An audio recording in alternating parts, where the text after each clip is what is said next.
y no quiero que se demore para la gente. Ya está.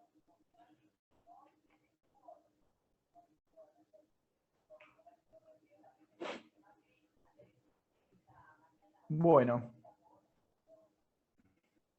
buenas tardes a todos, ¿cómo están? Un gusto. Bueno, yo soy Antonio Gómez Cavallini, de la Colección de las Américas.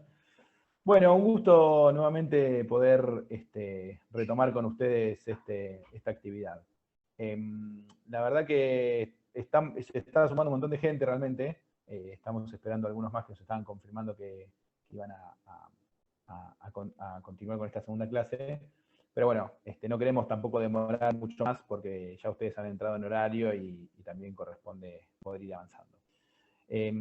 No sé las horas de cada uno, hay algunos que son más temprano, otros que son más tarde, generalmente más temprano, así que bueno, buenas tardes o buenas tarde-noche, depende del lugar. Bueno, en este caso tenemos la segunda clase de este segundo taller de HTA, de Tecnologías de la Salud, que estamos llevando adelante con la gente de FEDUBA y con el equipo del profesor Tesler, Adela y Carelis ahí en el soporte que lleva adelante la plataforma. Un poco les quiero contar que esta actividad justamente es la segunda de 3. Nosotros vamos a estar teniendo a fin de año, que creemos que por ahí noviembre o diciembre, vamos a ver cómo lo organizamos, en un tercer taller que va a completar digámoslo así, las 3 ediciones de este taller, de este gran taller que va teniendo distintos digamos, temas y desenvolvimientos sobre distintos temas y profundización, ¿no? Como verán ustedes, los que estuvieron en el primero, fue un poco más general y sobre algunos conceptos más no tan específicos. En este segundo estamos yendo un poquito más a cuestiones, bueno, epidemiológicas, que va a hablar el profesor Tesler. La clase anterior ustedes vieron la presentación de Enrico también, muy grata en relación al tema de los costos, por lo cual estamos yendo un poquito más allá. Y en el tercero, bueno, vamos a diagramarlo y a programarlo, pero la idea es que se intensifique un poco este tema. Justamente el fin último de este taller, de estos 3 talleres en general, es darle a ustedes las herramientas como líderes de organizaciones en América para que justamente puedan avanzar en instalar estos temas en las agendas de la salud pública en cada país. Digo, hay cuestiones que son importantes siempre por trabajar y por llevar adelante, que hoy por hoy cada uno tenemos en nuestra organización, pero hay temas que consideramos que son más que necesarios poder desarrollar. Entre ellos, el tema de las tecnologías de la salud. El tema de instalar la importancia de la bioseguridad, de la farmacovigilancia, análisis de costos. Me parece que este es el camino en formar, en dictar las actividades, en darles la información necesaria. Y también, como ustedes saben, en algunos casos hacemos un seguimiento posterior y nos contactamos con ustedes para seguir colaborándolos desde nuestro lugar. Así que bueno, nada, principalmente ese es un poco el objetivo de este taller. El año que viene vamos a tener una planificación educativa mucho más renovada. Vamos a seguir trabajando este tema en el formato taller. Seguramente haremos algo más específico sobre farmacoeconomía o aspectos más de costos. Vamos a ir por ese camino, que me parece que es un poco el debate que en las Américas tenemos que dar.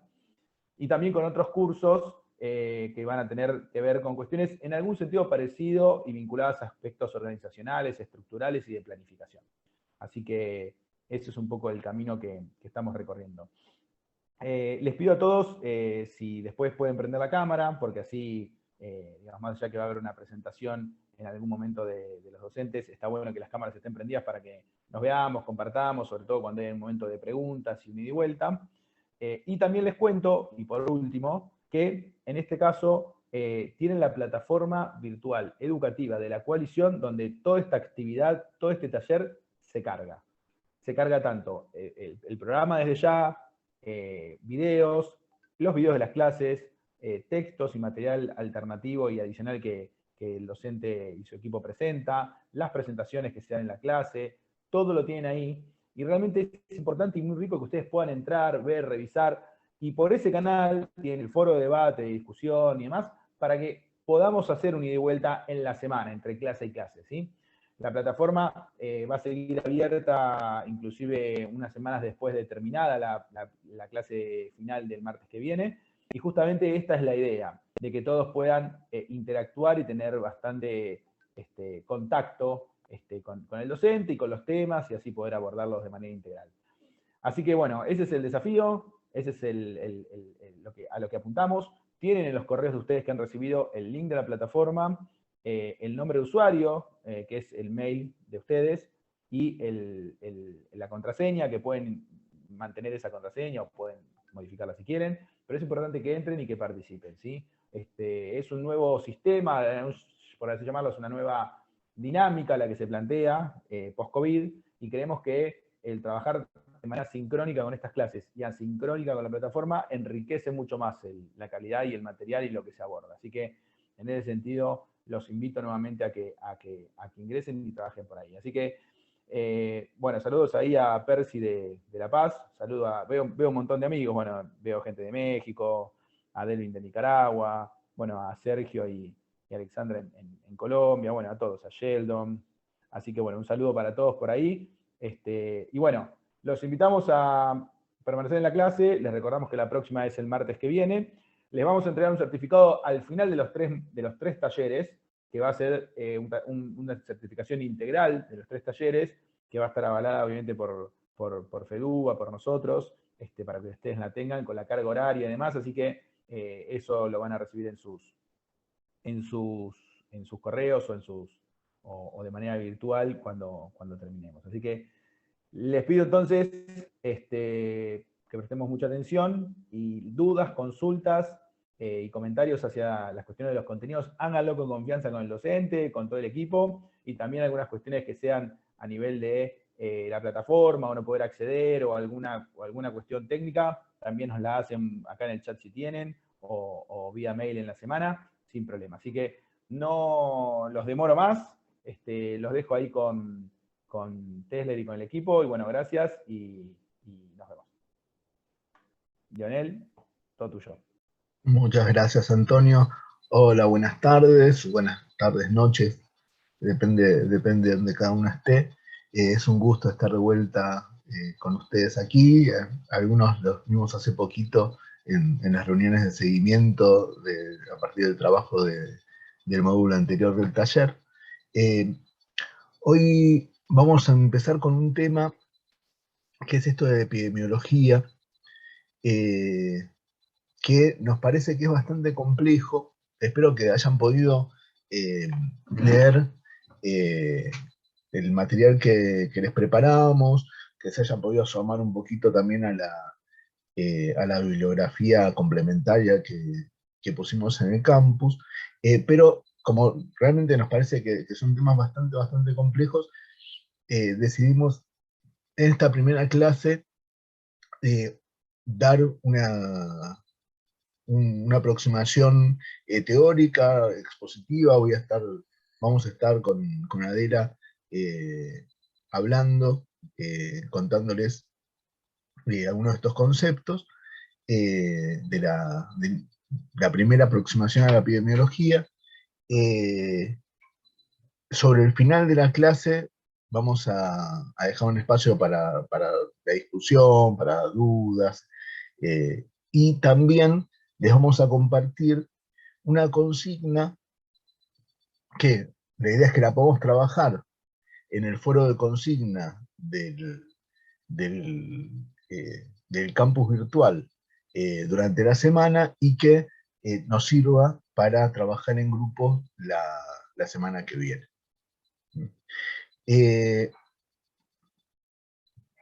Esa es la idea. La semana que viene vamos a tener una parte también expositiva y una parte que vamos a estar discutiendo la tarea que hayan hecho en grupos. Bueno, vamos a empezar a compartir pantalla.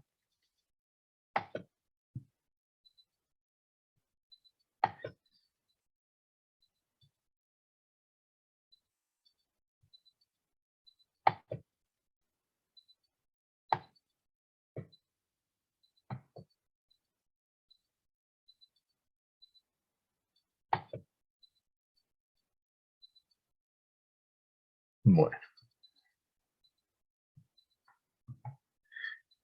esto es lo que vamos a ver hoy. Es bastante denso el contenido, así que en esta primera clase vamos a acercarnos un poquitito a la epidemiología, a trabajar un poco sobre datos y variables, a ver un poquito las medidas de la epidemiología, las medidas que se usan en la epidemiología, y la semana que viene vamos a ver los tipos de estudios epidemiológicos que hay, y como anunciamos, a trabajar sobre la consigna que les vamos a dar sobre el final de esta clase. Esto es un repaso de lo que vimos en el módulo anterior del taller. ¿Se acuerdan que habíamos dado varias definiciones diferentes de lo que era la salud?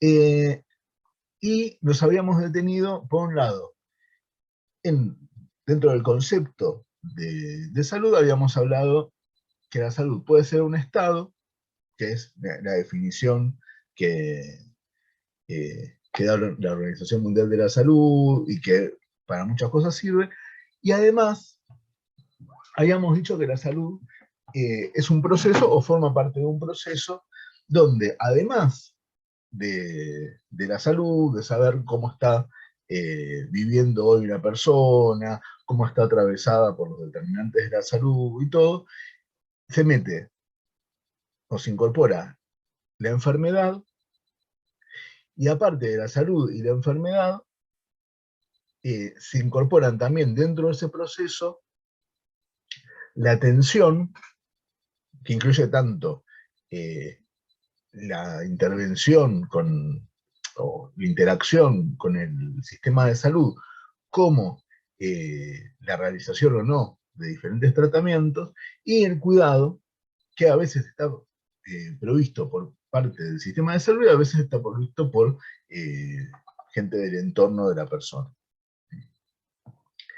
De hecho, la mayor parte de los cuidados son cuidados informales que están a cargo de la misma familia.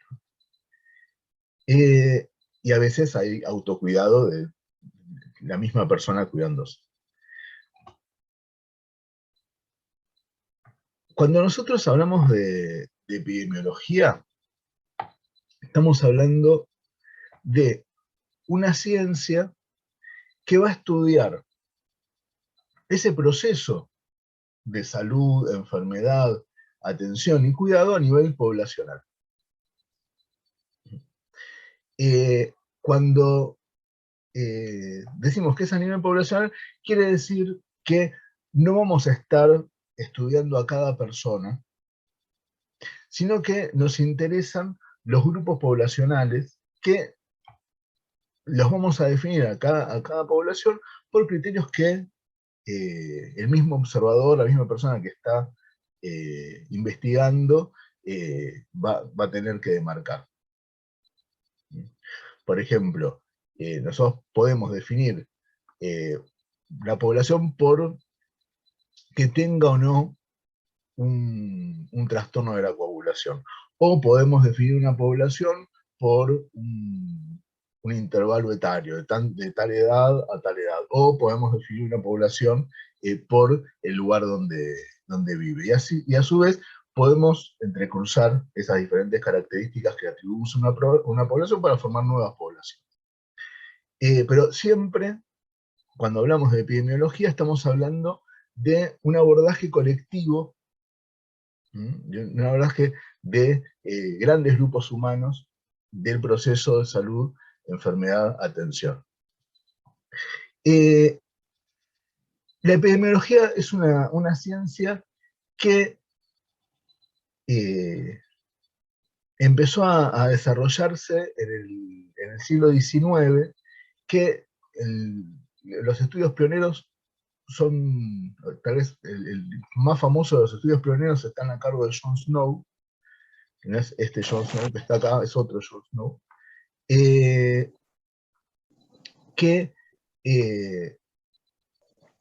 mucho antes o varias décadas antes de que se descubriese que podía una bacteria producir una enfermedad, estudió a nivel poblacional cómo se había desarrollado una epidemia de cólera que estaba teniendo lugar en ese mismo momento en Londres, fijándose dónde vivía la gente que se había enfermado, qué cosas compartían y qué cosas las diferenciaban, hasta que llegó a la conclusión de que lo que tenían en común una gran parte de la gente que se había enfermado de cólera en Londres en ese momento era que compartían un pozo de agua.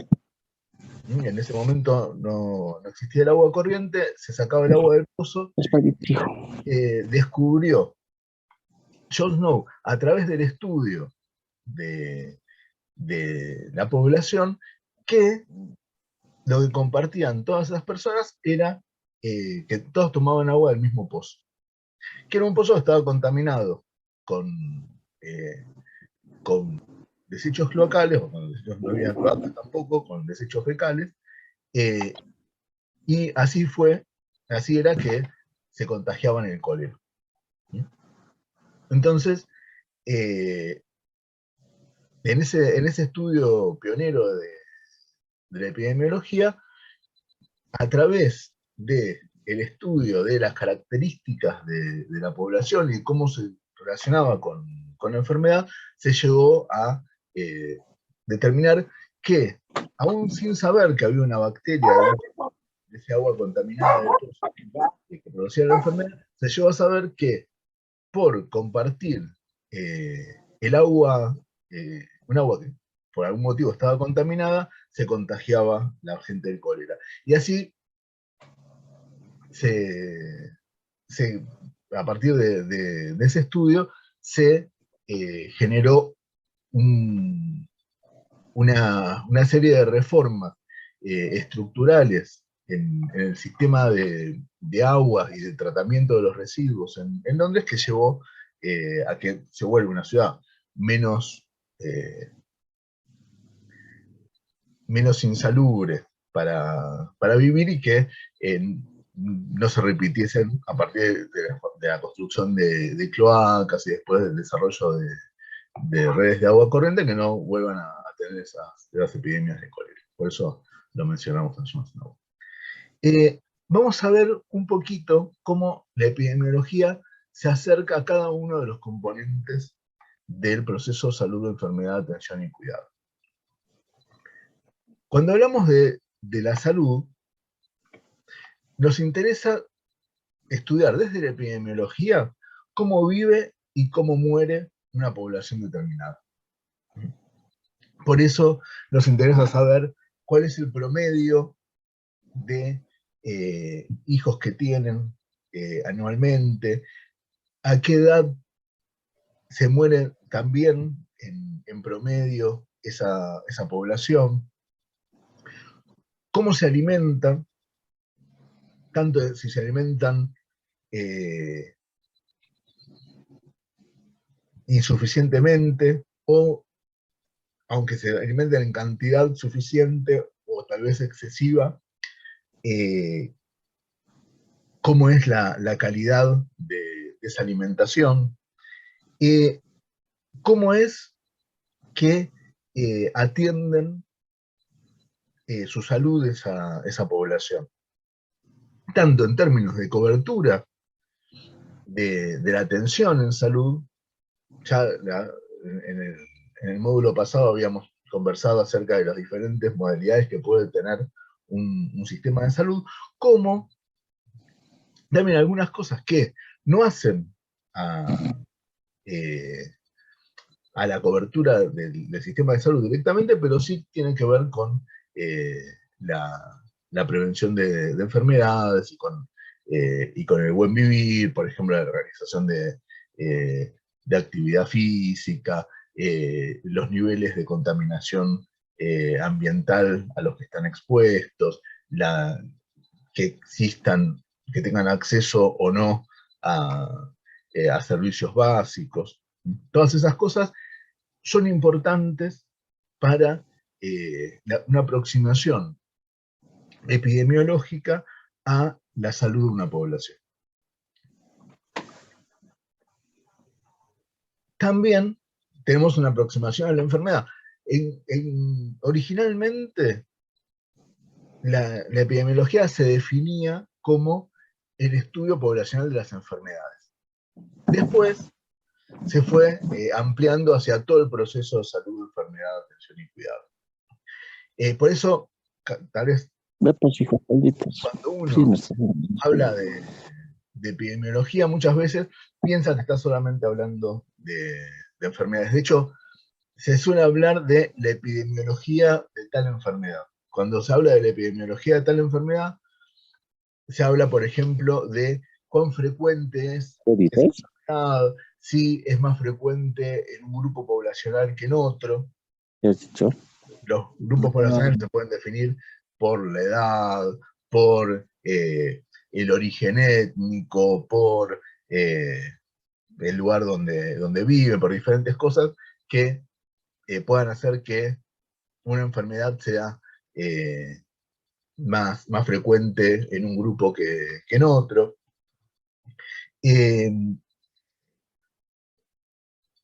¿Qué factores se pueden detectar que favorezcan el desarrollo de una enfermedad determinada? Factores que pueden ir desde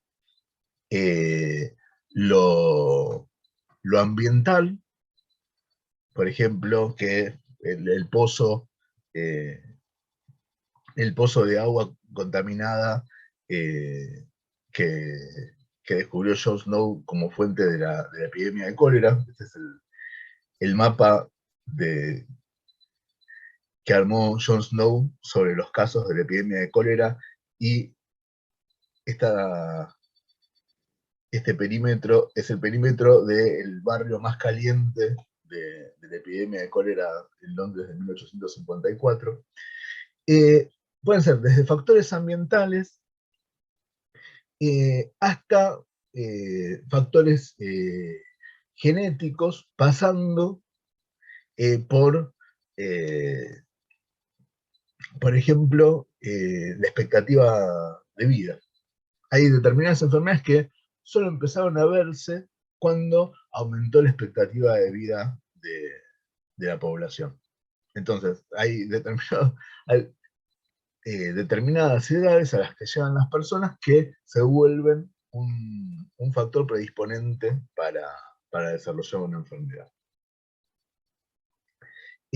Después hay muchas enfermedades que tienen alguna relación con el sexo fenotípico de una persona, o con el sexo genotípico también. El sexo genotípico es cómo están los cromosomas. Tal vez el ejemplo más claro y que todos ustedes conocen es la herencia de la hemofilia, que está asociada al cromosoma X, y por eso es que es muchísimo más frecuente en varones que en mujeres, porque las mujeres tienen 2 cromosomas X, entonces puede mantenerse acallada la enfermedad, aún siendo la mujer portadora del alelo que transmite la hemofilia, y cuando los varones que solamente tienen un cromosoma X tienen el alelo que transmite la hemofilia, casi inevitablemente la desarrollan.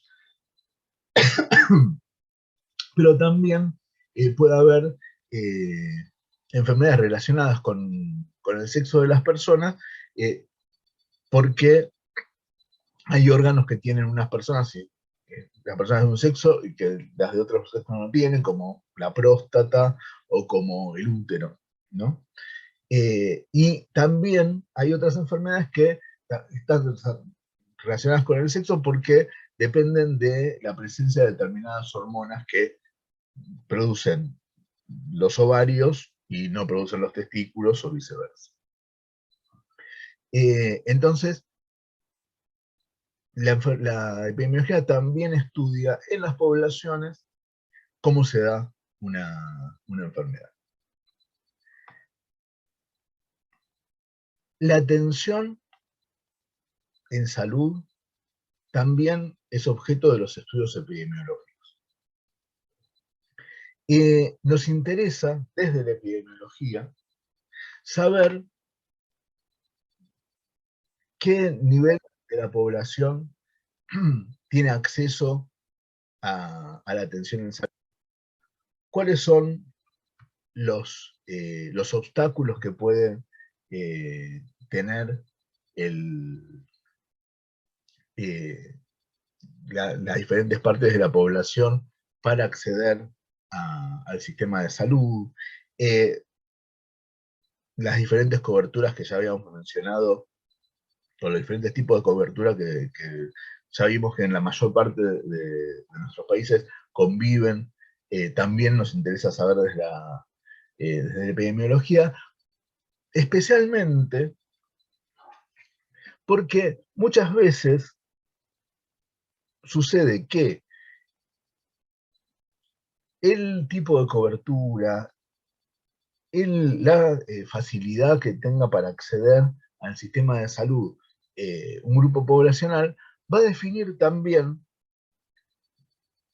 los pasos anteriores del proceso que vimos. Va a definir la salud de la población y va a definir también la relación con la enfermedad.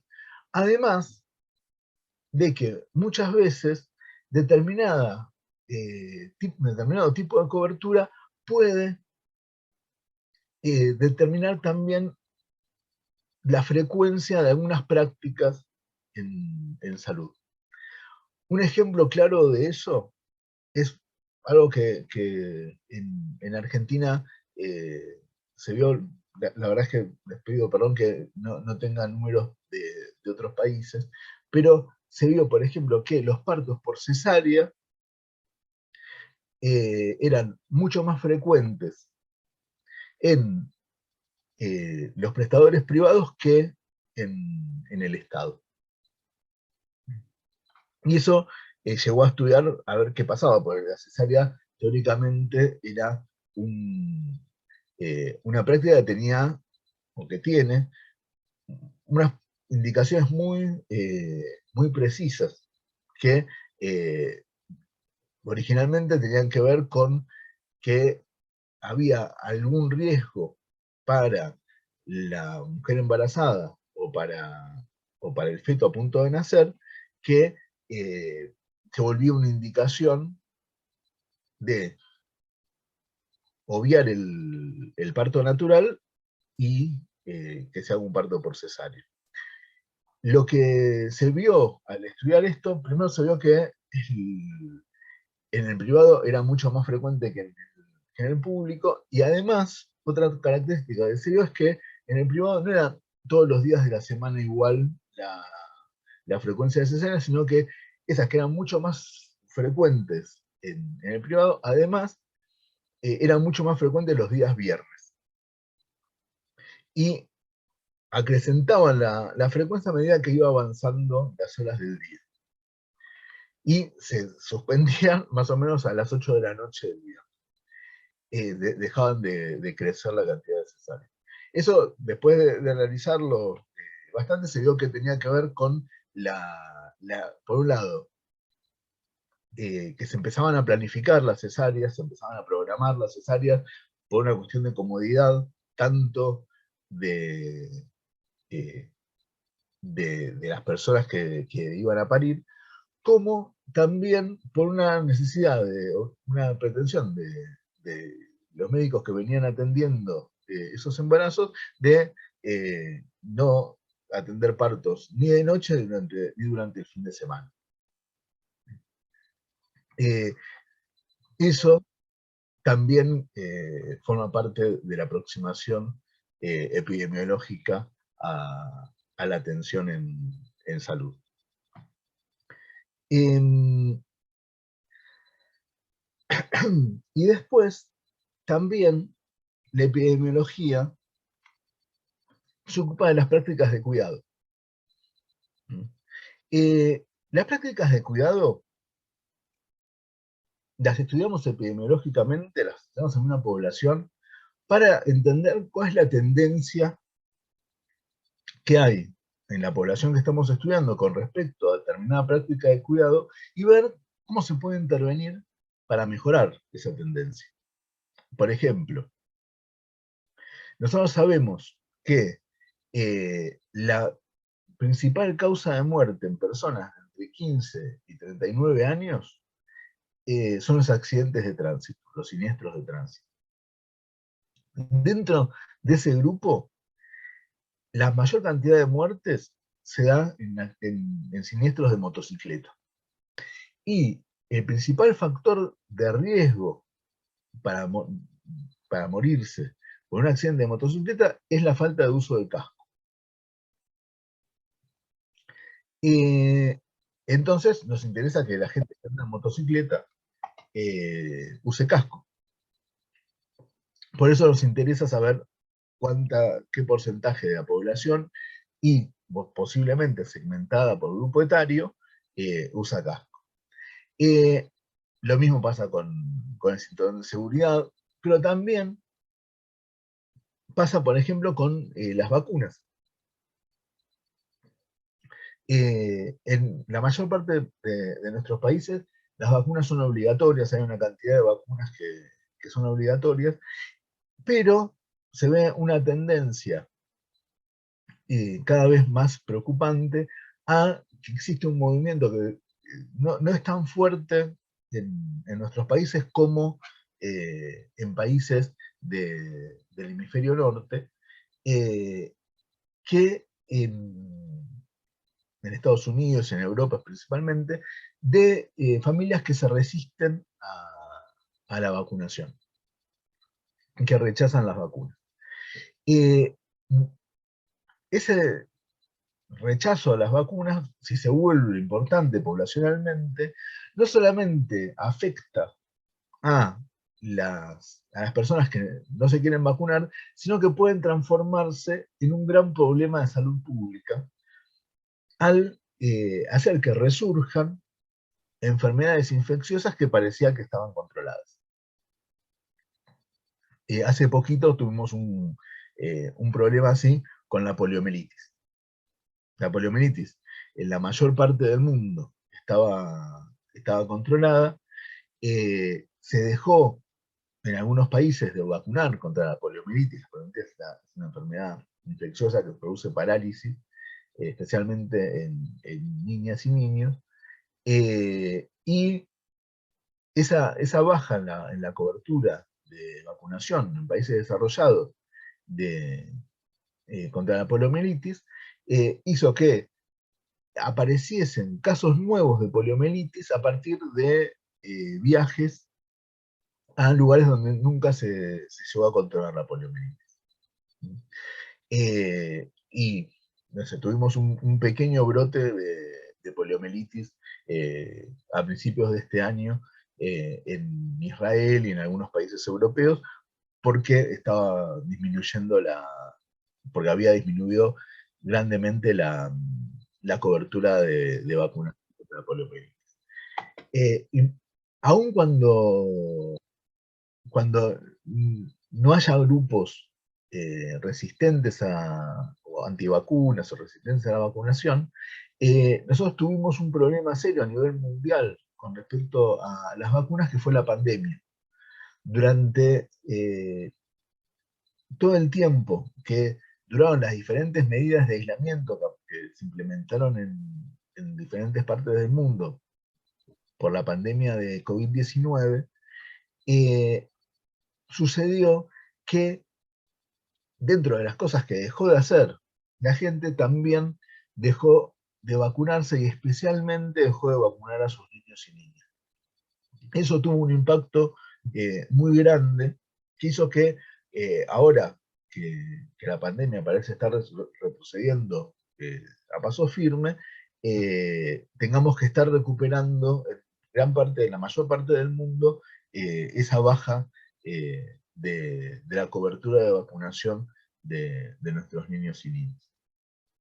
Eso también nos interesa aproximarnos poblacionalmente a través de la epidemiología.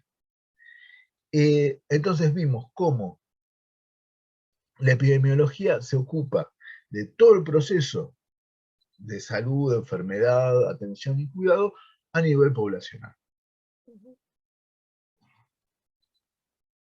Sí, un poquito para resumir, no sé si me escuchan bien, un poquito como tomando todos estos 4 puntos del proceso de salud, enfermedad, atención, nos parecía importante justamente traer eso, de que la epidemiología va a poder aportar información o va a poder generar espacios de investigación, de generar estudios de investigación, tanto en el punto de la salud, de la enfermedad, de las prácticas de cuidado y de las prácticas de atención de la salud.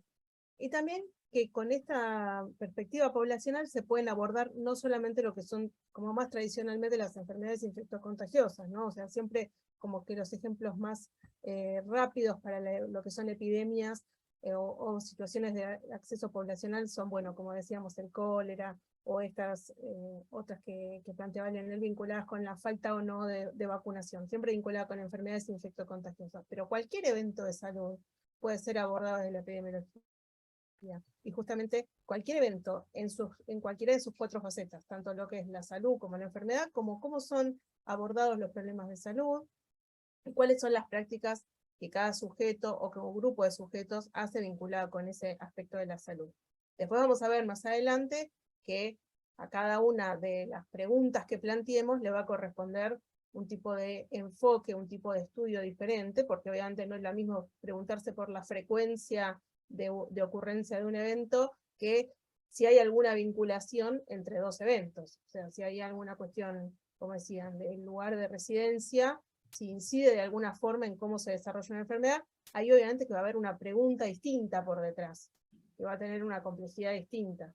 Pero siempre el enfoque, cuando estamos hablando de epidemiología, es a nivel poblacional, justamente para poder tener la foto general de la población, donde luego se van a incluir los individuos, y que justamente es más que la suma de individualidades la población. La población nos dice y nos da información sobre la que podemos intervenir, tanto a nivel política pública, como para nutrirnos, para ir armando distintos tipos de prácticas diferentes. Entonces, desde esta lógica nos parecía importante rescatar que en los 4 aspectos de lo que es el concepto de salud que venimos trabajando, en los 4 aspectos vamos a tener cosas para decir vinculadas con la epidemiología. Bárbaro, gracias, Adela. Bueno, ahora cada vez nos acercamos más, y de hecho vamos a ir tan lento que recién nos vamos a terminar de acercar en la clase que viene, pero nos vamos a acercar cada vez más a cómo se estudia la epidemiología.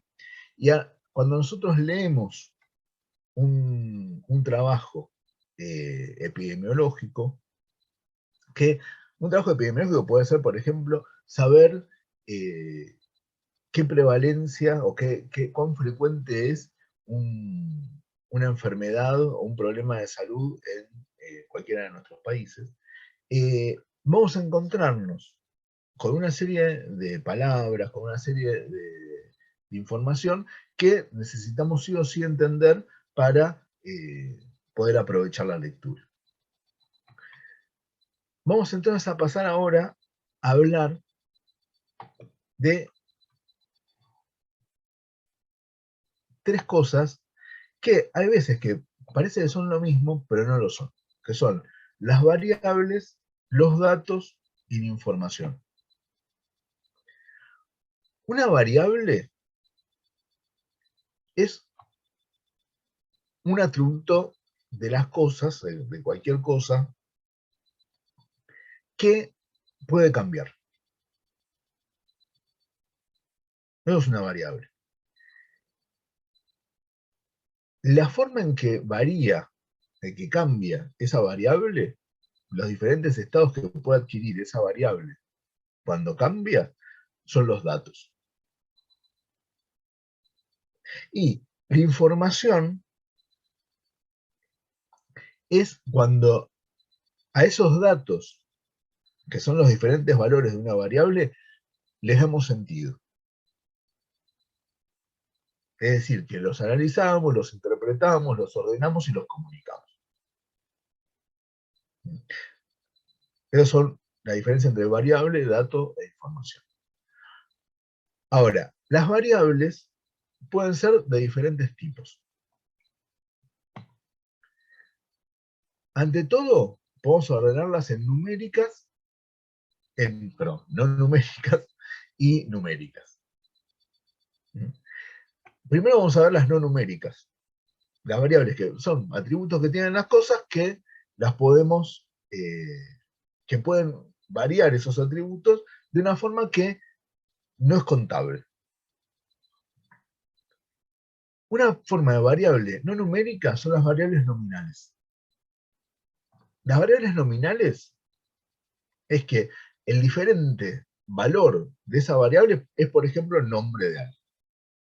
Entonces, nosotros, a cada uno de los miembros de la familia Simpson, le podemos dar el nombre y ese es el valor de la variable nombre. Después, tenemos otro tipo de variable no numérica que casi parece, tiene como cierta onda numérica, pero que no lo es, son las variables ordinales. Ordinales es que nosotros podemos asignar un valor de la variable en comparación con el resto de los valores de la misma variable. Es decir, que le asignamos el valor a la variable porque es mayor que el resto de los valores o es menor que el resto de los valores. Y lo mismo se puede aplicar para, no sé, desde los tonos de un color, que puede ser más oscuro, más claro, hasta la frecuencia de un sonido.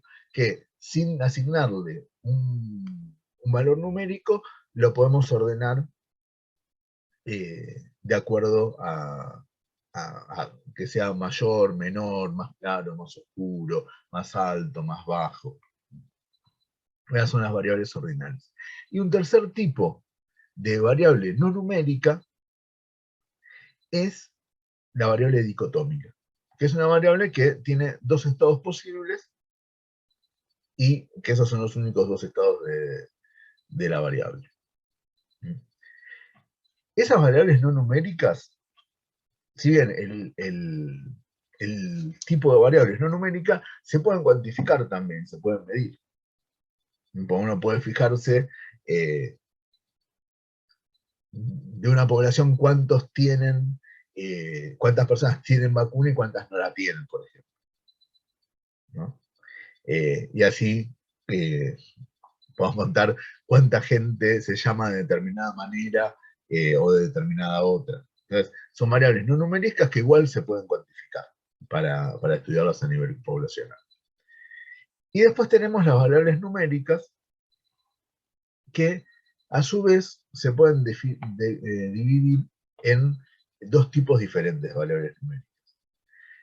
Las variables discretas, que las variables discretas son numéricas, pero se restringen a números enteros.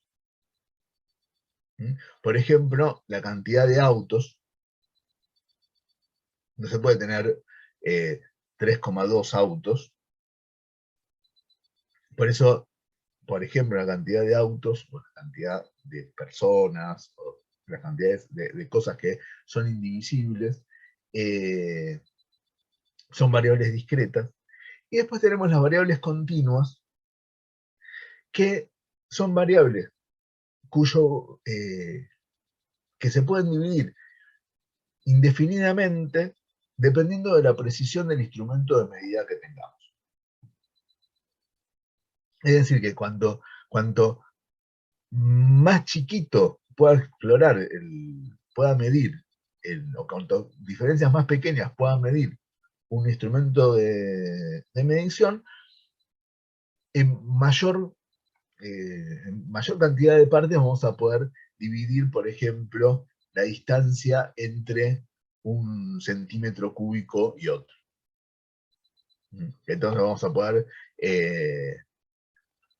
medir desde 1 litro o 2 litros hasta dividir microlitros o unidades más chiquititas todavía, pentolitros, unidades muy chiquititas de volumen, que solo vamos a poder acceder a ellas por un instrumento de gran precisión de la medición. Cuando trabajamos con poblaciones, podemos, la mayor parte de las veces, vamos a trabajar con números discretos, cuando contamos casos, pero muchas veces las variables, si son variables numéricas, van a ser variables continuas. Estos son los tipos de variables. Entonces. Una cosita.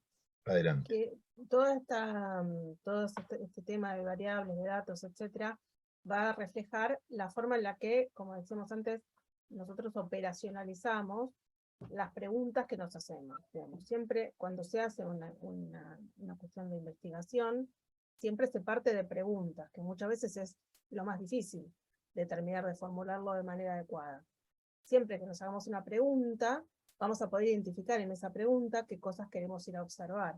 Y esas cosas que vamos a ir a observar son las que van a tomar distintos valores y van a ser las variables. Por eso siempre que se haga una pregunta de investigación en epidemiología, va a haber que ir definiendo cuáles son las variables que se van a tomar y qué relación se espera que tengan, qué se imagina, cuáles son las hipótesis que se tienen para articular una variable con otra.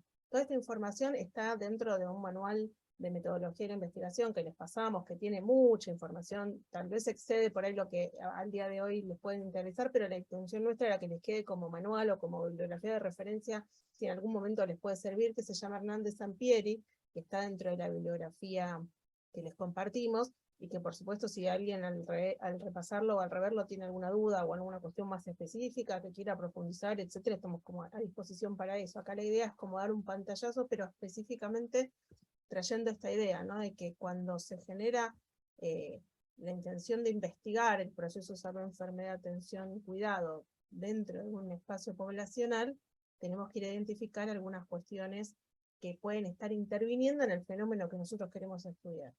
Y justamente el mirarlo poblacionalmente permite introducir muchas variables y justamente permite dar cuenta de la complejidad de lo que es el proceso de salud-enfermedad. O sea, nunca, desde que se comenzó a estudiar la salud y desde que se empieza a teorizar sobre la salud, se la plantea como un fenómeno complejo, que va a tener determinantes de distinta índole, y que según desde dónde nos paremos para conocerla y para investigarla, vamos a ir teniendo distintas cosas sobre las cuales prestar atención.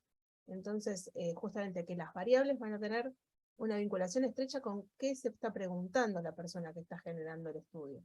Eso me parece que también está bueno que lo vayamos teniendo en cuenta, incluso si ustedes tienen acceso a algún tipo de artículo que publiquen, etcétera, siempre está bueno preguntarse, bueno, ¿qué se preguntó la persona que terminó escribiendo el artículo que yo estoy leyendo, ¿no? Como desde dónde se paró para plantear lo que plantea.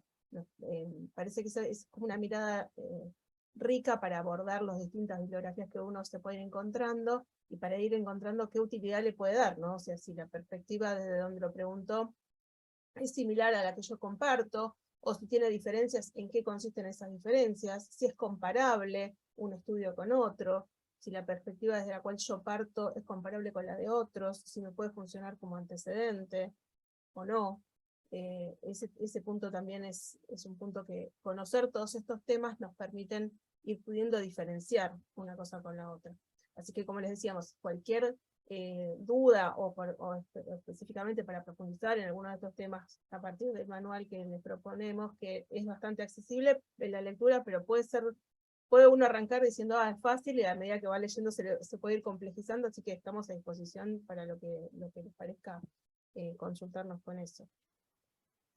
Esto que plantea Adela es muy importante, porque tal vez principal utilidad que tiene esta aproximación a la epidemiología para la tarea que suelen hacer ustedes es, por ejemplo, poder leer trabajos científicos que ustedes puedan evaluar si les sirve o no para la tarea de cabildeo que tienen en relación, por ejemplo, con cada uno de sus gobiernos, ¿no? Y poder discutir si tal nuevo tratamiento conviene más que los viejos tratamientos que se venían usando y por qué, ¿no? Por ejemplo, si baja, no sé, si el tratamiento profiláctico conviene o no, y cuando decimos si conviene o no, podemos medirlo, por ejemplo, en cantidad de reemplazos de rodilla que hay al año. Es una variable discreta. O puede ser en cantidad de eventos hemorrágicos que hay al año. Pero también se puede medir algunas cosas, no en tipos de variables que depende cómo decidamos encanarlas, pueden ser numéricas o pueden ser no numéricas. Por ejemplo, los inhibidores, la aparición de inhibidores. Uno puede hacer un estudio donde inhibidores se mida la variable de aparición de inhibidores como una variable dicotómica. ¿Hay inhibidores o no hay inhibidores? Pero también uno, si tiene métodos más precisos de medición, puede transformar la aparición de inhibidores en una variable continua, porque se pueden medir con precisión la concentración en suero. Y lo mismo la respuesta a los tratamientos para los inhibidores, ¿no? Se puede medir que desaparezcan, que es más difícil, o que se reduzca en qué grado la concentración de los inhibidores que hayan aparecido. Siempre, como decía Adela, cuando uno quiere empezar a hacer un estudio, o cuando uno está empezando a leer un trabajo de investigación, hay que fijarse qué preguntas se hacen, y a partir de esa pregunta, sí, las variables que definen, que hay que describirlas, las variables, qué variables se van a estudiar y de qué manera se definen esas variables, tienen que ser coherentes con la pregunta que uno se hizo. Y obviamente, el método que se elija para medir esas variables y para comparar los valores de esas variables, tiene que ser coherente con el tipo de variable que se eligió, con la variable como se la definió, y con la pregunta que uno se hizo originalmente, ¿no? Eso es tanto válido para cuando uno encara un trabajo de investigación, como cuando le toca leer un trabajo de investigación que tal vez sea mucho más frecuente.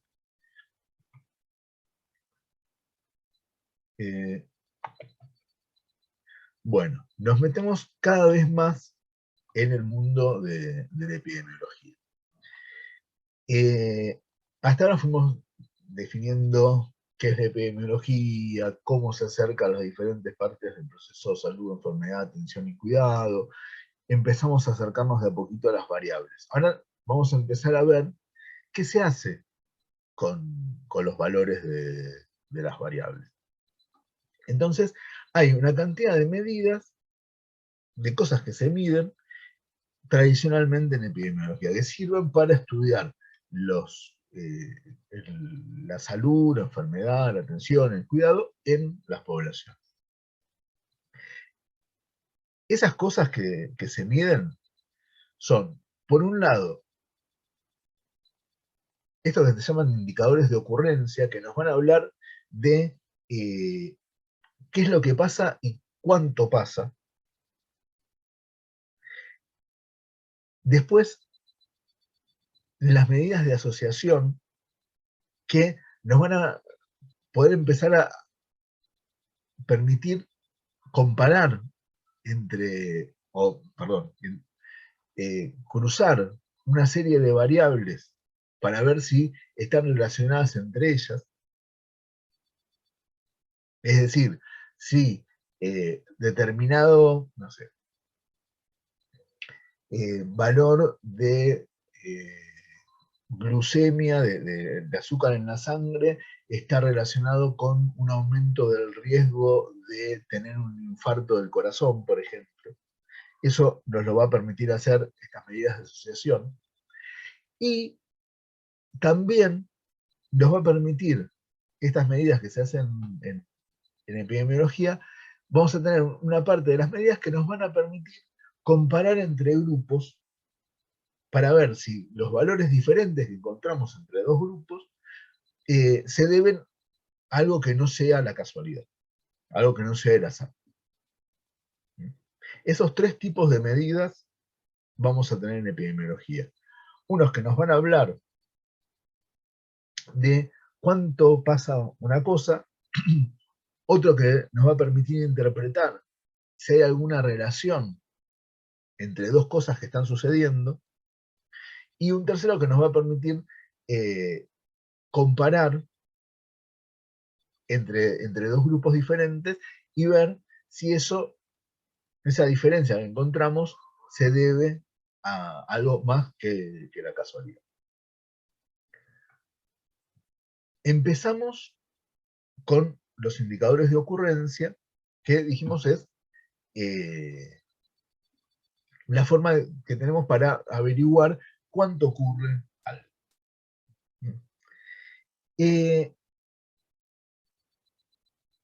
La primera aproximación que tenemos de cuánto ocurre algo suele ser contar la cantidad de casos que tenemos de determinada variable que definimos.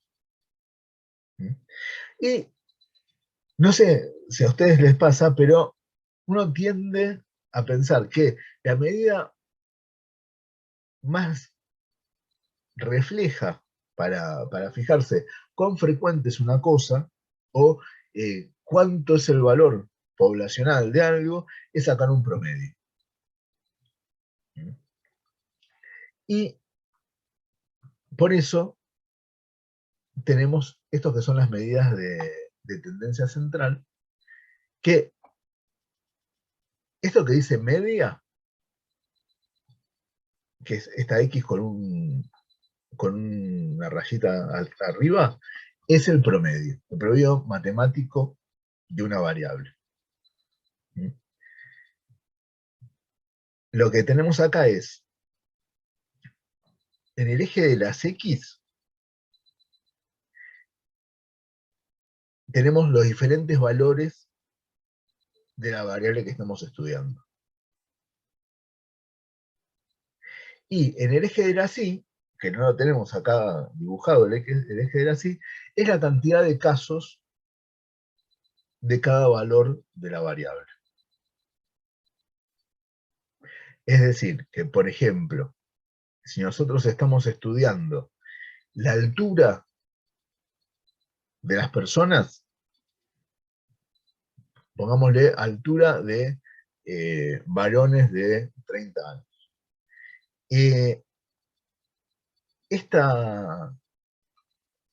Estos son los diferentes valores que se encontraron al medir un grupo grande de personas de 30 años, de varones de 30 años. Entonces, esto puede ser 1,10 m, esto puede ser 1,30 m, 1,40 m, 1,60 m, 1,70 m, 1,80 m, 1,90 m. Son los diferentes valores de la altura que se encontraban en todo ese grupo de personas. Y en el eje de la Y es la cantidad de casos que hay para cada valor. Hay muy poquitos casos de 1,10 m y muy poquitos casos de 1,90 m, pero hay muchos casos de 1,60 m. Entonces, en el eje de las X tenemos los valores de la variable, en el eje de las Y tenemos la cantidad de casos. Acá vemos que el promedio, que es la media, coincide con el valor de la variable más frecuente. Por eso es que estamos en el mismo valor del promedio, estamos en el pico de esta montanita, de esta curva, de los valores de la variable. Es decir, que pongámosle que esto es 1,60 m, es el valor promedio de altura de todas las muestras, de todas las muestras que se tomaron, pero también es el valor que más frecuencia tiene, es el valor que más casos tiene. Y a la vez, además de coincidir el valor promedio con el valor que más frecuencia tiene la misma cantidad de valores menores que de valores mayores. Además de ser el promedio y de ser el valor más frecuente, es el valor que está en el medio de todos los valores que se midieron en la variable. Cuando esas tres cosas coinciden, se dice que la distribución de los valores de esa variable es normal. No, que sea normal no implica que lo que no es normal es patológico o es anormal o lo que sea. Sirve en estadística para saber que se pueden aplicar determinados cálculos a esa variable. Y sirve también para saber que hay determinados métodos para calcular qué cosas están dentro de esa misma población y qué cosas se van de esa población que definimos sobre los valores de la variable que estamos midiendo.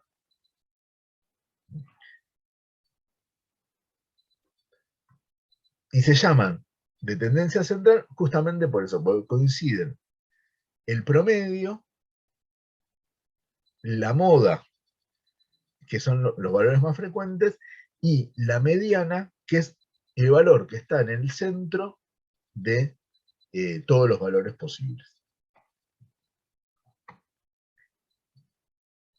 Después tenemos otro indicador de cuánto sucede una cosa, que son las frecuencias.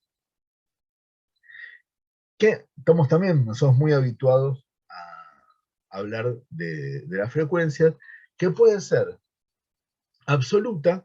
La frecuencia absoluta es la cantidad de casos que hay en total, y la frecuencia relativa es el porcentaje que hay de casos con determinadas características en el total de casos posibles.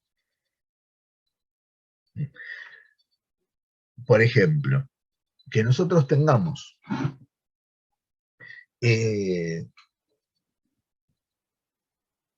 300 siniestros 300 muertes por accidentes de moto en el año, si esas 300 muertes se dan en el contexto de una población donde el total de muertes es de 500.000 en el año, es una frecuencia, tiene una frecuencia relativa muy chiquitita. Es una proporción muy chiquitita de las muertes. Ahora, si lo ubicamos en una población donde el total de muertes es de 350 en el año, 300 es un montón. ¿Qué es lo que pasa, por ejemplo, cuando nosotros comparamos o ponemos dentro de la mortalidad general en un país, ubicamos los accidentes de tránsito, vemos que es una proporción muy chiquitita del total de muertes, porque la mayor cantidad de muertes suelen darse en personas mayores que se mueren o por causas cardiovasculares o algunos por causas infecciosas, pero o por diferentes tipos de cáncer y qué sé yo, pero los, los accidentes de tránsito dentro del total de las muertes que se dan en un país en un año son muy chiquititos. Es una proporción muy pequeña. Ahora, esas mismas 300 muertes por accidente de tránsito, cuando restringimos la población que estudiamos a personas entre 15 y 39 años, es casi la totalidad de las muertes que se dan en un año en ese grupo etario, las 300 muertes por accidentes de tránsito. Por eso es muy importante, aparte de saber la cantidad total de un evento, qué proporción de la población está afectando. Y por último, dentro de las medidas de ocurrencia, vamos a trabajar sobre estos conceptos que son muy, pero muy importantes en epidemiología porque se habla de ellos todo el tiempo. Las tasas son relaciones, son divisiones, son en general cantidades de determinada cosa que se ubican sobre un total de casos y que suelen expresarse como porcentaje. O cuando es mucho menos frecuente alguna cosa, se puede expresar en vez de porcentajes por 1000, por ejemplo, por 100.000. Las tasas que más utilizamos en epidemiología son estas que vemos acá. Por un lado está la tasa de prevalencia, que la tasa de prevalencia es una relación que hay entre el total de casos del fenómeno que estemos estudiando sobre el total de la población. Y nos permite saber qué proporción de la población está afectada por la condición que estemos estudiando. Es un tipo de medida que podemos llamar transversal o sincrónica, porque nos muestra cómo es la foto en ese momento, de la cantidad total, por ejemplo, de personas con hemofilia que hay en este momento en Honduras. Es contar la cantidad de personas que hay con hemofilia y dividirla por el total de la población. Eso nos da un porcentaje X de la población hondureña que hoy tiene hemofilia. No importa cuándo se hizo el diagnóstico de hemofilia, si es gente que está diagnosticada hace décadas o si es una persona que un niño que acabamos de diagnosticar. Es la foto que tenemos hoy. Diferente es la tasa de incidencia, porque con la tasa de incidencia aparece la variable tiempo.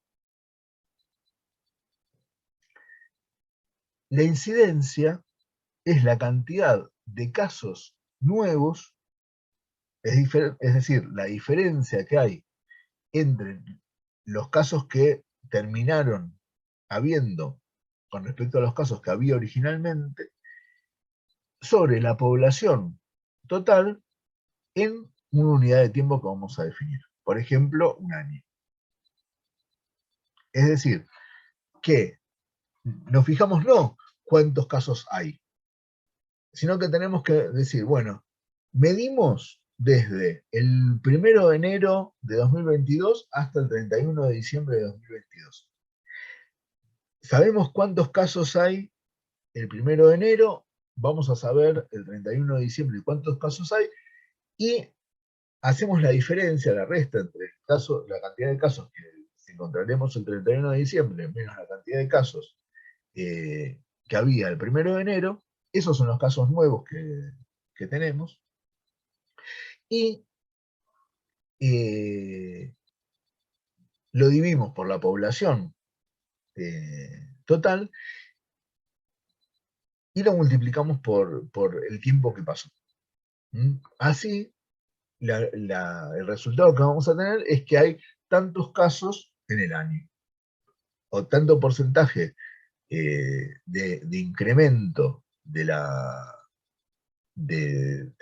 por ejemplo, de casos nuevos de hemofilia sobre la población en el año. Entonces nos permite eso, medir la incidencia, nos permite saber a qué velocidad crece o no un fenómeno determinado. Eso es algo que estuvimos viendo cotidianamente durante la pandemia de COVID-19, que nos hablaban de en qué parte de la curva estamos, si la curva se hizo vertical, si se aplanó la curva. Cuando hablábamos tanto de que se aplane la curva, como de que la curva se haga vertical o se haga más empinada, estábamos hablando de cómo cambiaba la incidencia de COVID-19.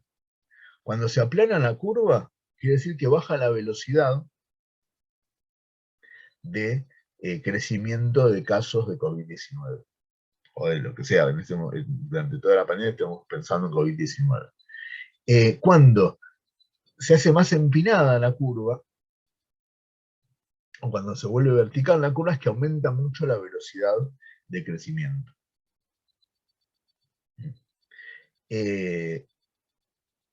Eso es lo que estuvimos mirando todo el tiempo cuando en las noticias o en las diferentes páginas de internet nos fijábamos cómo venía, en qué parte de la curva estábamos de la pandemia, ¿no?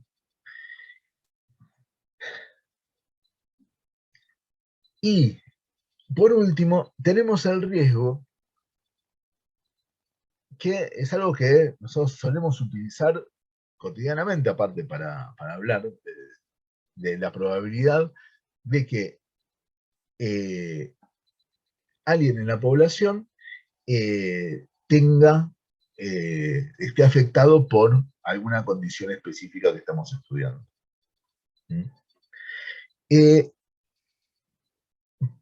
Establecer el riesgo, establecer la probabilidad de que algo suceda, sirve para predecir el futuro, para predecir qué es lo que puede pasar. Uno siempre va a suponer que va a pasar lo más probable, y que si uno vuelve menos probable una cosa es muy poco probable, casi seguro no va a pasar. Pues hay muy pocas probabilidades de que suceda. Cuando nosotros aplicamos un tratamiento para algo, como no existe el tratamiento 100% eficaz, lo que nosotros hacemos es intervenir para bajar, por ejemplo, en casos que estamos interviniendo sobre la vida y la muerte, para bajar al mínimo posible las probabilidades de que una persona fallezca por la condición que está sufriendo.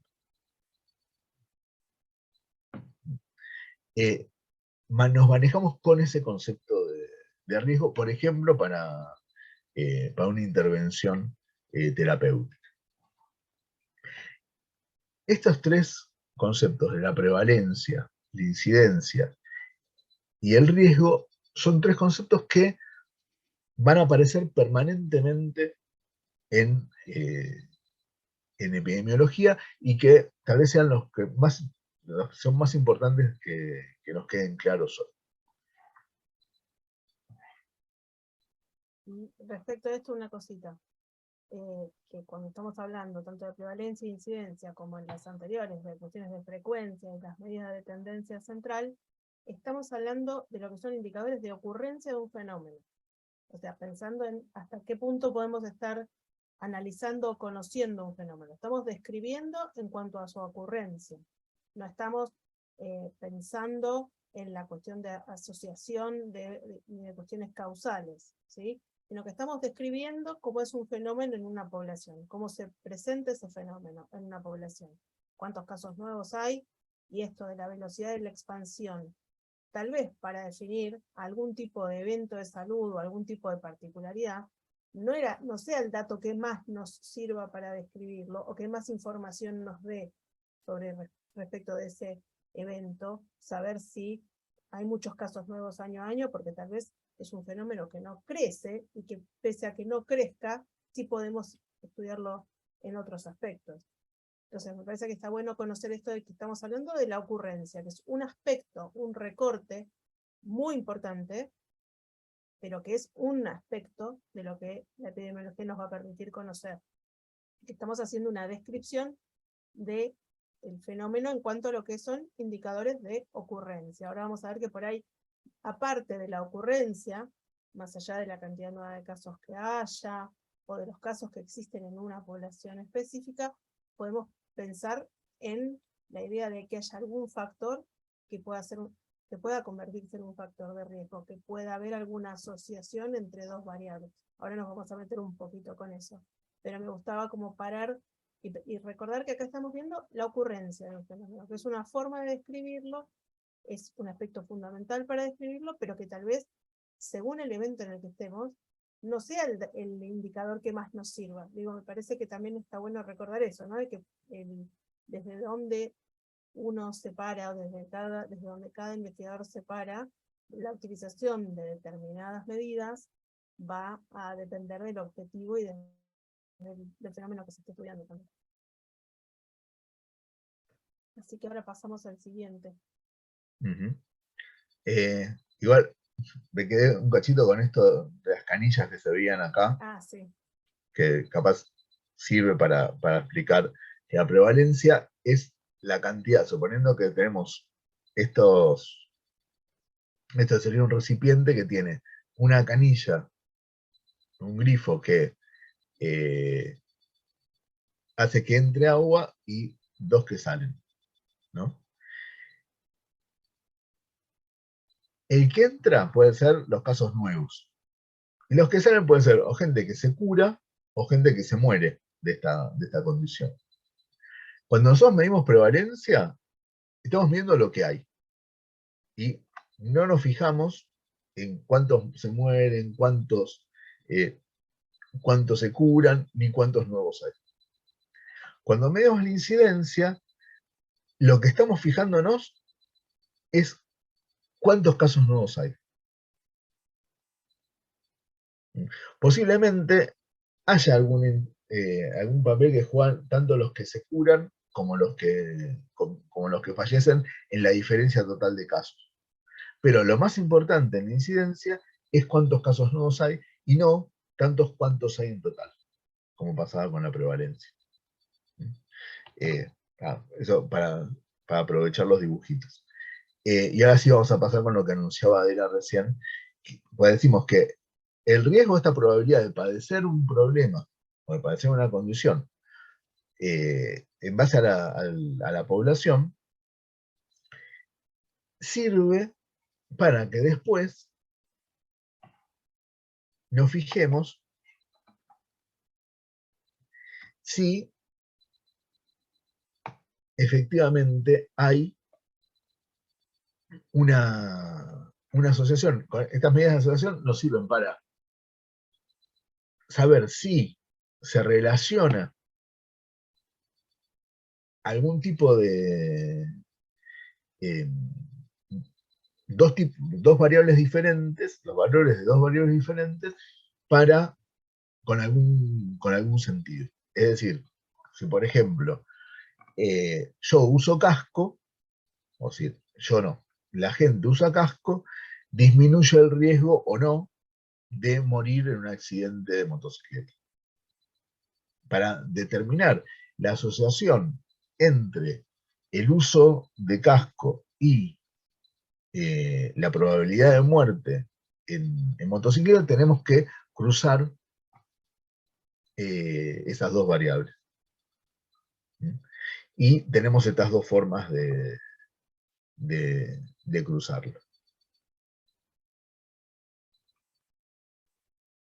Pensé que iba a abrir el micrófono de la pensé. Listo. Bueno, entonces, son dos formas de cruzar, de juntar dos variables y ver si se comportan o inversamente proporcional o directamente proporcionales, o si de alguna forma interactúan esas dos variables, para ver si alguna de esas dos las podemos manejar, podemos cambiar los valores que tengan esa variable para, por ejemplo, disminuir el riesgo de que suceda la otra variable. Por ejemplo, si dar una vacuna disminuye el riesgo de sufrir una enfermedad, si usar el casco disminuye el riesgo de morirse en un accidente de motocicleta, o si usar preservativo disminuye el riesgo de contagiarse una enfermedad, una infección de transmisión sexual.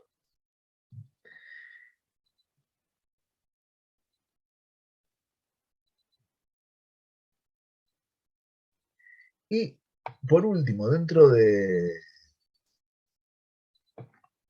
las medidas que se usan en epidemiología, tenemos esto que es lo que nos permite comparar entre los valores que tenemos en un grupo y los valores que tenemos en otro grupo, para saber si esa diferencia que encontramos en dos grupos se deben o no al azar. No vamos acá a estudiar los fundamentos estadísticos para hacer esa comparación y que esa comparación sea válida. Sí, vamos a decir, porque cuando uno lee trabajos científicos, especialmente trabajos epidemiológicos, aparece este valor todo el tiempo, vamos a definir esto que es el valor P. Ustedes van a ver que leen un trabajo científico y dicen la P es menor a 0,01 o menor a 0,05. El valor de P es la probabilidad de que las diferencias entre dos grupos que se comparan con respecto a una variable sea debida o no al azar. O sea, debida al azar, mejor dicho. Es decir, que si P es menor a 0,05, hay menos de un 5% de probabilidad de que la diferencia que se encuentra del valor de una variable entre dos grupos sea debida al azar. Si P es menor a 0,01, es que la probabilidad de que se deba al azar esa diferencia es de menos del 1%. Cuando decimos que la diferencia se debe al azar, es que cuando hay una misma población, hay muchos valores diferentes, ¿no? Es muy difícil que todas las personas de una misma población tengan exactamente el mismo valor. Por eso, cuando nosotros estudiamos una población, suele las variables tener este orden. Hay algo que es lo más frecuente, y después hacia abajo y hacia arriba de lo más frecuente hay una cantidad de valores que van siendo diferentes. Ahora, cuando nosotros queremos ver si hay dos poblaciones diferentes, tenemos que estar segurísimos de que cuando estamos hablando de otra población, es muy poco probable que nos aparezcan valores de una población en los de la otra. Por eso, lo que hacemos es comparar la distribución. Por un lado, comparamos, tenemos dos variables, dos grupos, con una variable que se distribuye normalmente como vimos antes, ¿no? Que esto que es el valor más frecuente, también es el valor del medio dentro de los posibles para esa variable, y que coincide también con el promedio. Entonces, nosotros comparamos el promedio de estas dos muestras que tenemos, de estos dos grupos que tenemos, siempre estamos midiendo la misma variable en dos grupos diferentes. Por ejemplo, podemos estar midiendo la presión arterial en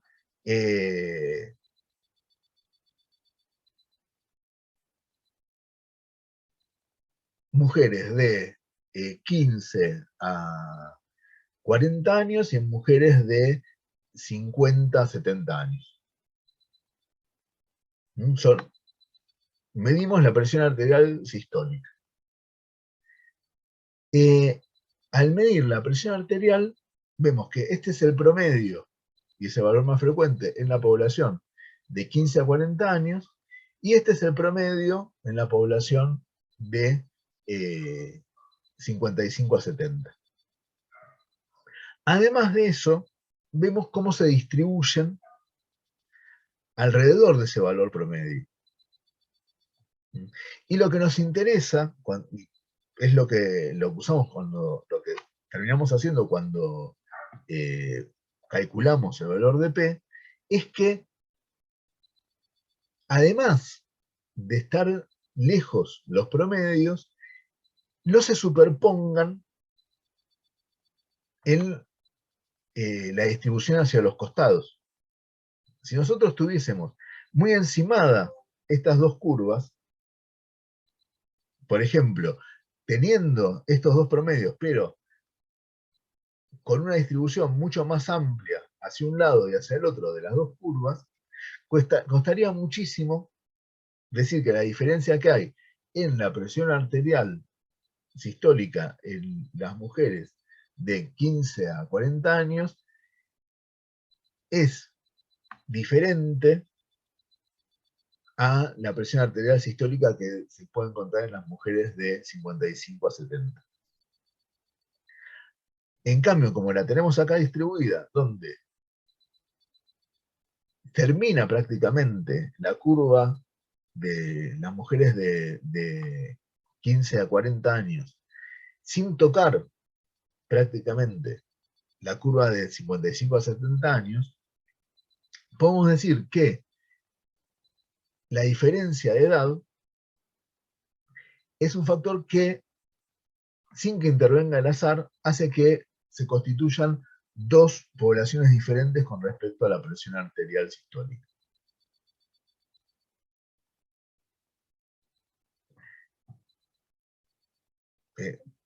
Espero no haber sido muy confuso, pero creo que más o menos estamos,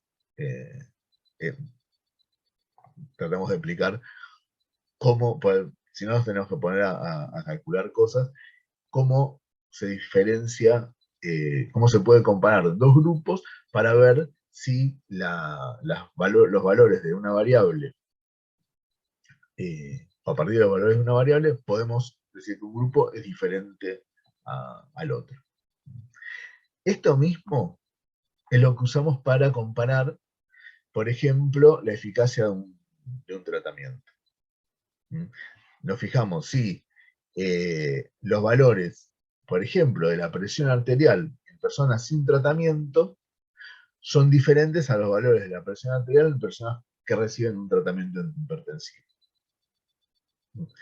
Y si son tan diferentes como los vemos acá, quiere decir que el tratamiento funciona.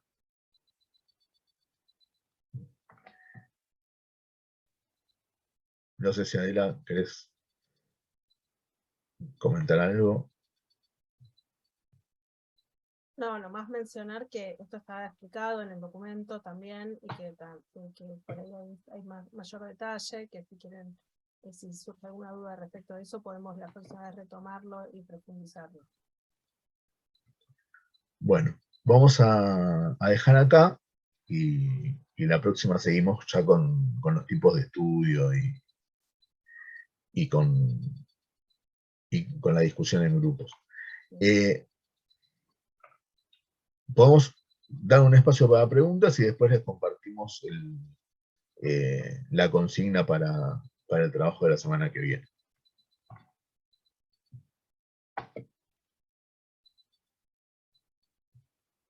¿Quedó claro? ¿Quedó alguna duda? ¿Alguna pregunta? ¿Fue muy confuso?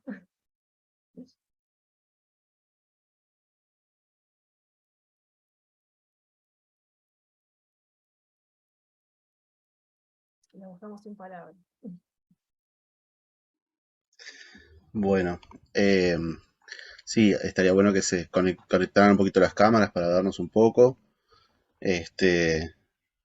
Muy buena la presentación, sobre todo muy interesante todo cómo se maneja este tema de los cálculos, este, terminología como prevalencia, incidencia, son terminologías que nosotros hemos escuchado bastante en varias eh, por lo general sabemos cuál es la prevalencia de personas con hemofilia en el mundo, en nuestro país, y ahí está también el tema del cálculo y de los datos, ¿no? Es donde empezamos a unir, atar cabos de por qué estamos haciendo este curso y por qué tenemos tantos temas relacionados, ¿no? Porque en realidad eh, la mayoría lo sabemos, la prevalencia que hay en nuestro país no siempre coincide con lo que tenemos registrado de personas con hemofilia, porque obviamente hay de repente personas que no se han acercado a un centro de salud porque no han necesitado, ¿no? Porque tienen de repente una hemofilia leve y no han necesitado ni siquiera se han enterado de eso. Pero siempre es importante tenerlo en cuenta y saber hasta cómo estamos en relación a cuál es el número al cual debemos llegar, y nosotros con nuestro registro, ¿no? O con el registro nacional, o depende de cada país cómo se relaciona eso. Eh, no sé si alguno de los compañeros tiene alguna pregunta. Creo que a veces los números y los temas técnicos a veces son un poco difíciles, pero me gusta esto de que vayamos despacio y viéndolo, y también tienen los materiales en la plataforma, que también es un tema bien importante para que lo puedan ver.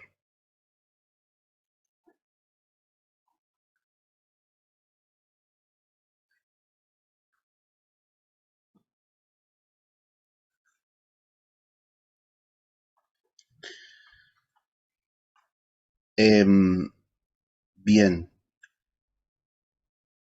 veo que están todos bastante calladitos porque entendieron todo y no tienen ninguna duda.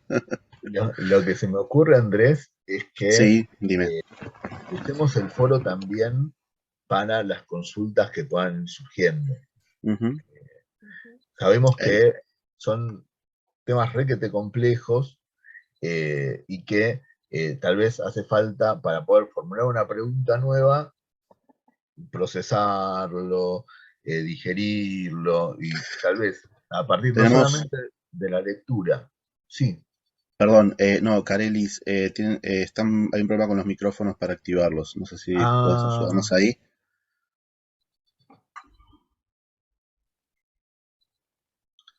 A ver si se habilita. Yo te voy a... Porque Sergio tenía algún comentario por ahí. A mí me Cari. aparece para rehabilitar, para reactivar el audio A ya. ver, habilitalos. Ahí va. Ahora sí. Ahí está. Ahora sí. ¿Ahora sí me oyen? Sí, Sí, ahora sí. sí. ¿Cómo estás, Sergio? Muy bien. Bueno, doctor Tesler, bueno, yo soy médico y administrador de salud, entonces el recorderis de epidemiología fue muy bueno, me pareció muy conciso y los ejemplos muy claros. Espero que los no médicos hayan podido entender bien esto, pero muy buena la charla. Muchas gracias. Mm. Gracias, Sergio. Usted corre con ventaja, ¿no? Muchas gracias. Sí, como que un poquito lo que en algún momento comentábamos, ¿no? Como que la intención también de transmitir los conceptos estos tiene que ver con la posibilidad de que tengan las herramientas prácticas para poder abordar si existe la lectura de algún artículo, de algún estudio general, o en el momento de tal vez encarar la decisión de tomar una fuente de datos u otra fuente de datos, poder elegir o poder pensar cuál les va a convenir más en función de cuál es el estudio que quieran llevar a cabo, de cuál es el tema que ustedes quieran poner en perspectiva en alguna discusión, digamos, Ujú, un poco también con esa intención. Tal vez no es que, como decía en un momento Lionel por ahí, no es la intención que ustedes generen una investigación, ¿no? Que ustedes, sería también, si tienen que hacerlo, está buenísimo también, pero está pensado o estaba pensado con esta idea de que tengan la herramienta de poder ver y poder discernir qué artículo puede ser de mayor utilidad, en qué sentido un indicador puede ser más útil que otro en determinado momento para abordar alguna parte. Por eso decíamos todo lo de todo el proceso de salud-enfermedad, que pueden haber distintos puntos a abordar y que no se limita exclusivamente a la cuestión de factores de riesgo que puedan causar una enfermedad a nivel de lo que para mí podría ser más epidemiología clínica, sino de ujú. pensarlo como estudios poblacionales, ¿no? Sí, y de hecho tenemos acceso a muchas investigaciones que se hacen y que afortunadamente se hacen bastante seguido y hay un buen repertorio y está bueno esto de poder extrapolar los datos bueno, a decir, bueno, cómo surgieron estos datos y a ver cómo lo puedo ver en mi población, por ejemplo, ¿no? Digo medio a grosso modo, como para entenderlo un poco, pero digo, es una herramienta más para poder llegar a datos más claros al momento de hacer nuestras acciones de cabildeo y esas cosas. Sí, yo lo vi bastante interesante por ese lado. Eh, Bien, eh, estamos medio terminando ya, pero quería recordarles que tenemos una plataforma donde está, que ya Isidro les ha pasado por correo la dirección y ustedes ya se les ha dado su usuario y su contraseña, que la mencionaba hoy Antonio al comienzo.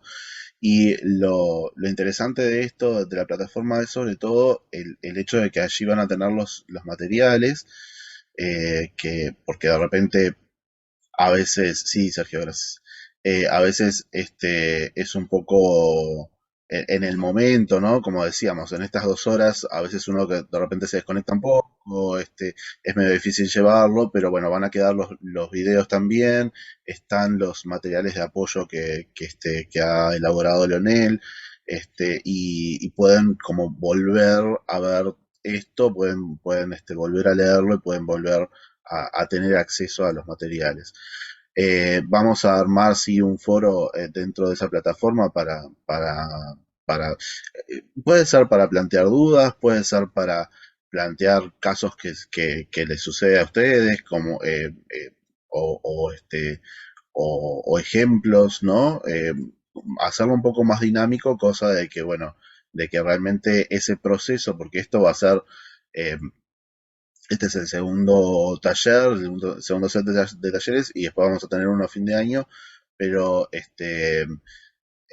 sí está bueno esto de aprovechar este tiempo para, bueno, evacuar las dudas que tengan, plantear los casos que tengan y bueno, y poder ir profundizando un poco porque bueno, después sí se nos va a terminar el tiempo y ahora que tenemos acceso a los docentes que nos lo explican tan bien, está bueno que lo podamos ver por ese lado. Así que bueno, los invito a entrar a la plataforma, lo que ustedes, el tiempo que ustedes entren y vean y miren y todo, eso nos va quedando registrado a nosotros también para ir viendo también cómo ustedes van trabajando y bueno, y ahí después también vamos a ir subiendo también las tareas que tengan para hacer. Así que bueno, un poco por ese lado era el tema. Antonio se tuvo que desconectar porque estuvo con, no podía quedarse a último momento, pero si Leonel o Adela no tienen más comentarios. Lo único que tenemos les compartimos ahora una Sí, diapositiva más que está, donde tiene la consigna para la semana que viene, que igual la vamos a dale, hacer. perfecto. Ahí está. Ahí viene. Bien. Ahí se ve, ¿no? Sí, Bueno, perfecto. Sí, básicamente es tomando, van a ver acá un artículo, que acá va a estar está la referencia, también el link para ingresar. Es un artículo sencillo que habla de tasas de ocurrencia de hemofilia entre hombres en Estados Unidos basadas en la vigilancia realizada en centros especializados en el tratamiento de hemofilia. Es un documento que nos pareció que podía ser fácil para acceder a estos conceptos que trabajamos hoy, como dato variable, y la idea sería que al leer no el artículo completo, sino mínimamente lo que es el resumen, donde están los objetivos, los métodos y las conclusiones, que ustedes puedan ir ahí a identificar cuáles son los datos y las variables utilizadas, que se les ocurren a partir de ese disparador variables que podrían incluirse en un estudio de estas características en su país, identificar también que están trabajados bastante claramente en ese artículo el concepto de prevalencia e incidencia, y pensar, si les puede ser interesante, alguna política pública que se podría tomar en base a esos datos, o sea, a partir de esos datos, qué decisiones se podrían tomar, quién podría definirlas, o sea, cuál sería el sujeto que las define, si las definiría el Ministerio de Salud Nacional, por ejemplo, si las tiene que ser el secretario de Salud o el secretario de Seguridad Social, digamos, como tomando quién podría ser el que defina determinada política, porque bueno, por supuesto muchas veces, como decíamos, ¿no? Al incluir mayor cantidad de variables dentro de lo que es el proceso de salud-enfermedad, tal vez nos podemos extender hacia cuestiones más vinculadas con políticas de vivienda, con políticas de seguridad social, y bueno, digo, abrirlo más y complejizar lo más posible el panorama, ¿no? ¿Quién podría definir estas políticas? ¿Alguien podría estar en contra de ellas? Digamos, más o menos siempre la mirada que tomamos vinculado a los primeros pasos que dábamos en el tema del análisis y mapa de actores, ¿no? Y con qué posibles argumentos alguien podría estar en contra de ellos. Así que bueno, son estas tres preguntas como disparadoras, que obviamente que si quieren pueden ampliarlas o contestar una sola de ellas, a partir del artículo que les dejamos acá la referencia. Así que esto se los compartimos para que lo podamos, pasemos una mini puesta en común el martes próximo.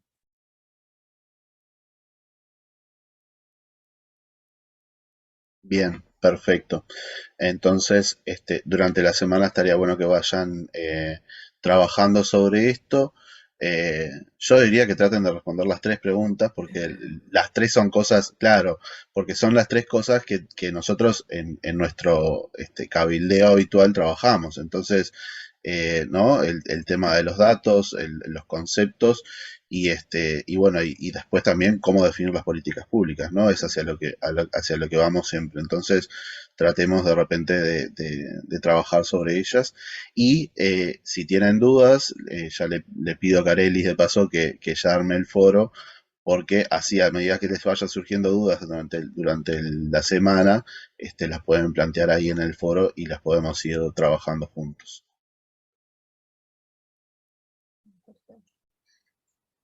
Bien, fantástico.